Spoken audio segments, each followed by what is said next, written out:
Today is a wonderful day because we just hit 1,000 subscribers, guys. Thank you so very much for your support. If you're not already subscribed, go ahead, hit the subscribe button, see what's coming next. We have some giveaways, but first, how to paint some Eagles Nikes. And as always, you're going to want to remove the factory finish using acetone or a leather deglazer. Next thing, tape up your shoes. So masking tape, electrical tape, plastic wrap. Just make sure that they're nicely taped and then stencil the shoe. If you need stencils, you can always let me know. If not, you can purchase them on your own or customize your own stencils. There are a lot of techniques for placing your stencil on the shoe, but you will need transfer paper. So you could weed out the stencil first, apply the transfer paper, then you could place it on your shoe delicately. This part sometimes takes some time. Slowly remove that transfer paper, and then I use a heat gun. So you can see right here, I'm applying my embosser, my heat gun. More stencils. Remember, you don't need to use stencils for anything. You could always hand paint this all in. However, with logos, that'll be very, very difficult. I'm placing this design right on the toe. Keep in mind that anything that you place on the toe, you will need some kind of crease preventers. There's lots of different things on the market, but it will crease if you do not have some kind of crease preventer. Then you're gonna be taping up any area that you do not want any spray, any paint to get on. And then on the sides, you can see that's actually the positive of the stencil. And then the toe is the negative of the stencil. Doesn't really matter which way you do it. It's totally up to you and what design you are making. So dye your threading. You can use 2 Soft and your paint or water and your paint. Usually it's recommended to use 2 Soft. Here you can see just how well it does adhere to that threading.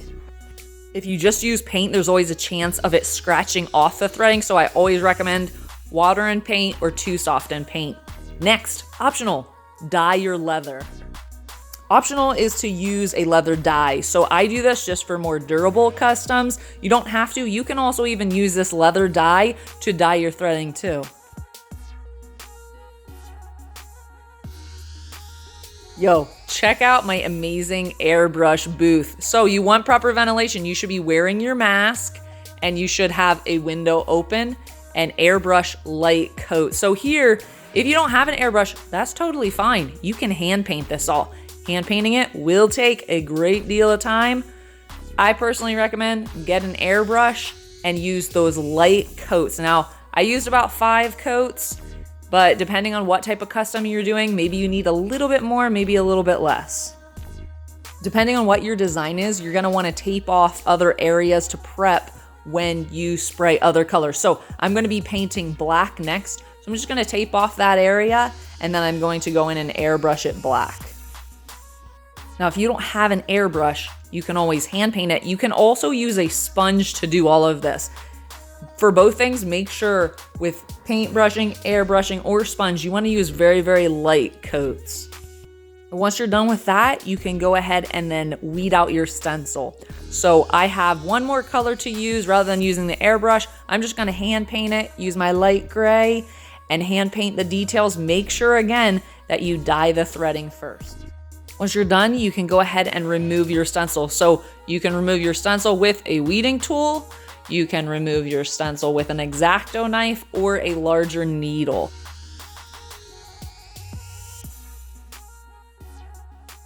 Check this out. This is why I like using the airbrush, just because the design is much cleaner. And then you can also use your embosser, your heat gun, your hair dryer to help the stencil pull up cleaner. So I have a lot of touch-ups to do. Flat white works really, really well for your white. If I would have pressed a little bit harder on my stencil, use a heat gun, press a little bit harder, I would have less area to touch up. So keep that in mind. And finish up those details. So any overspray, any other painted areas that you need. I did not airbrush that outer rim. I'm hand painting it. I figure hand painting it's gonna be a bit easier. And last thing is seal the shoes with a finisher. So you can use any type of sealer you want. I use LK, and then you're gonna lace up those shoes. So I actually purchased some leather laces just to really make it look nice and clean. And the shoes are done. So after you finish your customs, remember that You might have awesome customs, but if the photos aren't that great, you might not get as many clients. So do keep in mind, great photos do sell shoes.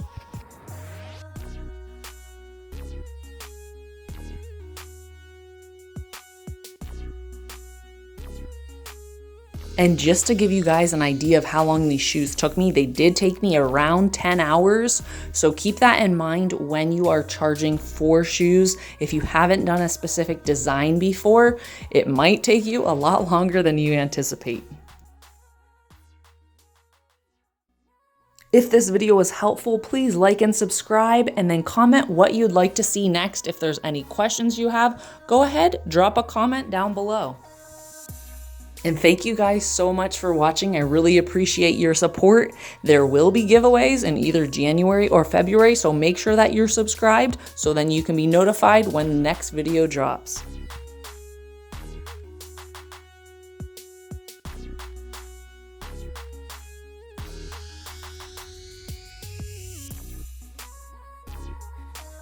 Okay, since you have watched this video to the end, basically, I'm gonna do something special. First, I'm gonna say thank you for being awesome. Second, I will be having coupon codes in my videos. Now, since you're hearing this right now, you'll have a heads up. But in future videos, at least probably the next 3 videos, I'll have a coupon code. It'll be $10 off, $10 or more. So it's not a ton, but it's my way of saying thank you. Please purchase my stencils. I need money to feed my little baby. So I'm gonna go ahead, I'm gonna show a little coupon code. It'll be the first 2 people, $10 off of $10 or more. So thank you guys so much, and make sure that you're subscribed so then you can see when I drop little coupon codes in my next videos. Again, it'll probably be in the video next time. It won't be at the very end. So you're gonna have to watch the entire video and try to find that coupon code. Thank you guys so much.